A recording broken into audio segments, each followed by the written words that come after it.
Kif ninsabu fil-ġimgħa li d-dinja tfakkar jum in-naħal, żona li fiha madwar 1000 metru kwadru biswiet il-Knisja tal-Prepostu f'San Ġwan se tingħata dera ġdida permezz ta' ġnien rikreattiv li fih se jitkattar il-proċess tal-polinazzjoni. Dan kollu se jsir b'investiment ta' 300,000 euro b'kollaborazzjoni bejn l-Aġenzija Parks Malta, il-Kunsill Lokali ta' San Ġwan u l-Ministeru għall-Iżvilupp Sostenibbli. Kull persuna li żżur dan il-ġnien se tkun tista' tosserva kif naħla tipproduċi l-għasel minn distanza li hija sigura l-bniedem. Id-Direttur Ġenerali ta' Parks Malta qalilna li l-proċess tal-polinazzjoni se jitkattar permezz tal-ħafna siġar u xtieli indiġeni li jattiraw lil dawn l-insetti, fosthom is-siġra tal-ħarrub. Bħal riħan u l-virgi, kif ukoll ħwawar oħra aromatiċi li ħajkunu wkoll parti mill-pollinaturi illi huma bażikament ħabaq, satar.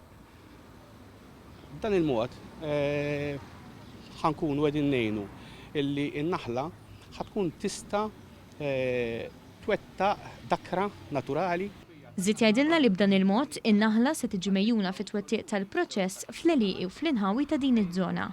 Il-Ministru Mirjam Dalli saħqet fuq l-importanza li t-tfal jitalmu fuq dawn l-insetti li huma sors fundamentali tal-ikel li nikkonsmaw.